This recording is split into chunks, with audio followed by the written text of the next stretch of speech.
So, pag in-examine ng doktor yan, yung prostate mo, magang-maga, pulang-pula, no? Pulang-pula, at pag hinawak niya, masakit.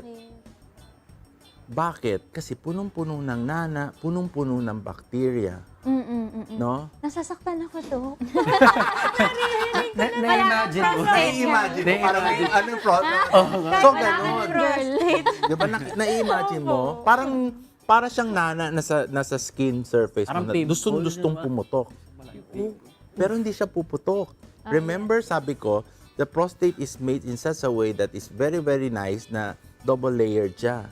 So, it tends to have to come out in a different way. So, paano siya lalabas? I-imagine mo, di ba? Pag in-squeeze yun, that's why we do, diagnostic of prostatic massage. Okay, later on we'll discuss that. Okay? So, pag ganyan na siya, ano ang mga laboratory test na gagawin natin? Okay. CBC, kasi may lagnat. Pag CBC. Importante Baka yan, makita infection. infection. Yes. Urinalysis, para makita mo kung may infection ka, pus cells, lalabas doon, pus cells. Urine culture. I like urine culture kasi, bakit urine culture? Doon mo makikita yung mikrobyo. Di ba? It is always like that. Alam mo, Rina, di ba, alam mo yan, I like urine culture. Kasi most of our general practitioners, urinalysis lang gusto nila.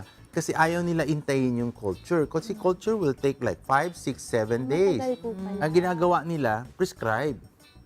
Ayun na nga. Pag nag-prescribe, siyempre anong ilalagay mo? Yung pinakamalapit na malapit na gamot sa'yo. So ngayon, pag hindi yan ang tama, yung sinasabi mo, you get resistant. Ayan na. Then the next week that you come, your patient is not symptomatically healed. Pag sinabing symptomatically, sasabihin ni Ayan, kasama niya kaibigan, Dok, parang hindi naman masyadong gumaling. Parang hindi effective yung gamot. Hindi effective. Doon Ah, narinig yes. ko yung pasyente, parang konti lang. Yeah. Because of that. Mali. And it took you what? 7 days already. Kaysa nagpa-culture na lang po. 7 Right. days or around Oo, 7 days. culture. naman. Sabi mo, Dok, anong gagawin mo pag ganyan? Instead of giving very strong antimicrobial agents, no? Meron tayong mga urinary antiseptic. When you say urinary antiseptic, they are also drugs, but they are to ease up and to prevent further aggravation. Ibig sabihin, pwede yan, hindi magkukos ng resistant yung gamot, pero pasasabihin dun sa parang sa mga bakterya, Wait lang. andali ha, umayos kayo. Standby ka muna. Mag-standby kayo kasi andyan na yung mga mga backup ko. Ganun yun. Para maintindihan mo. Pero sometimes our doctors don't want to use that. Bakit do? Sabihin nila mahina. Mahina. Kasi God, Bakit mahina? okay, gusto nila kasi, sabi ko nga, di ba? We don't want to label na, parang kasi gusto mo yung isang brand. Opo. So ito kasi, naiiwan tuloy yung mga urinary antiseptic. You call that urinary antiseptic. Para i-wash. Para ibabawasan mo ang load. Tama, the word is load ng bacteria. The only way that the bacteria will come out is through urination. Ihi mo yan eh. Okay, ihi mo talaga yan. So makikita mo sa mo, 'di ba? Ihi mo parang turbid, Malabo. parang malapot, cloudy, all those stuff, 'di ba? Pakikita mo yan, mga nana na 'yon. Takot ka ulit. Okay. Pero nila. Dok, yung mga antiseptic, hindi natatanggal po ba yung pain kapag umiinom sila na? It relieves you. It downloads the number of bacteria. When you say downloads, okay, let's say you have 10,000 already. The multiplication of the bacteria won't go further. Let's say the highest it will go is 20,000, 30,000 kasi marami na yon. Hindi na siya biglang shoot up ng pagkakita mo ng 10,000 na 50,000 na. That's very high. No? Tapos hindi mo pa na-check maging 100,000. So yung mga problema natin. So okay lang yon at least. Then antayin mo yung result. Kasi doon makikita yung sensitive na antibiotic, tapos ibigay mo agad yun, Tapos, todas agad yun. Isang bigay lang yung todas yun. In 48 hours, todas ang bacteria. That is how we treat. But sometimes, alam mo Rina, alam mo naman, lagi yun ng Short. yung hashtag ko. Pag pupunta sa akin, tapos sabihin, ayun na naman. Ang dami-dami ng listahan ng antibiotic. okay. Alam mo yun? So you have already feed the bacteria with all. Kasi pag hindi yan tama, if you feed nila yan, di ba? Okay. So we go back to prostatitis, di ba? So, yung symptomatology, alam nyo na. How do we diagnose? Alam nyo na. Yes. Okay. We return to prostate massage. Diba? Prostate massage is used or done once a week in order to squeeze the bacteria out.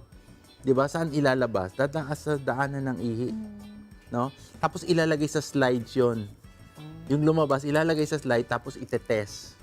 Di ba masakit yun? Yung massage na yun? Kasi inflame na yung prostate mo. No, Sir, how do you do nakaka-relieve it? siya. Oh. Yung sinasabi ni Selena, parang drain discomfort, it out. naririli, parang masakit siya, pero pag lumabas na yon, You drain it na-squeeze mo na yung bacteria, sasabihin yung bacteria, sige doc, okay lang yan, kaysa naman masakit ang feeling mo. Alam mo yon? Yeah. But it doesn't mean that you have treated it.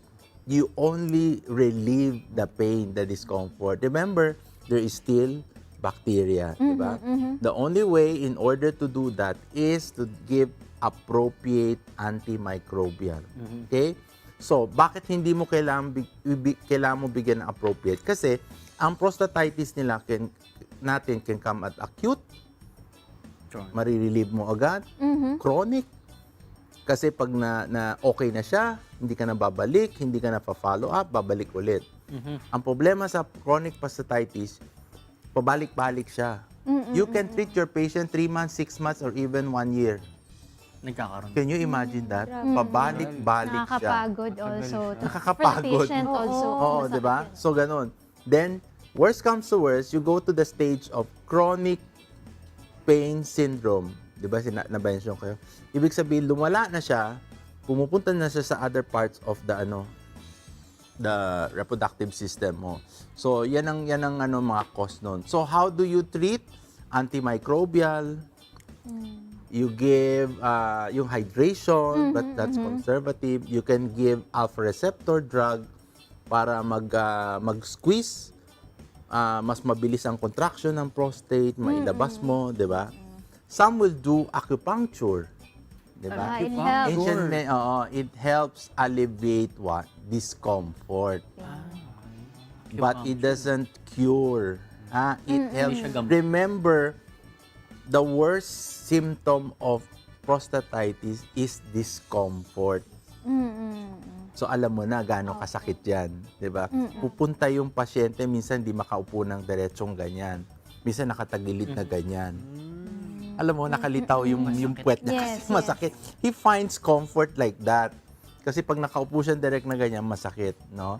So yun ang natin, yun ang prostatitis. Now, what complication or adverse effect can a prolonged prostatitis? No? So, masisira yung production ng seminal fluid mo. It can probably cause later problems of infertility. Diba? Takutin natin. Hindi, parang maganda yan. Then, what else? Then, of course, siyempre, yung sasabihin mo, ano na mangyayari sa prostate? Lalaki siya, pwede magka-cancer. Pag in due time na paulit-ulit and you have risk, there is a slight possibility that it can go to a malignant factor. Pero mga ilan? 1 to 2% like that. So, hindi naman po ibig sabihin pag kunyari nagkaka-UTI at nagkaka-prostatitis, hindi naman ibig sabihin na para magiging cancer na siya. Hindi naman lagi. Hindi. Baka yung risk yung triggering risk mo doon sa prostate cell, ma-stress siya na ma-stress, may history ka. Okay. Alam mo, may history ka ng cancer sa patient, sa pamilya mo, baka ma-trigger.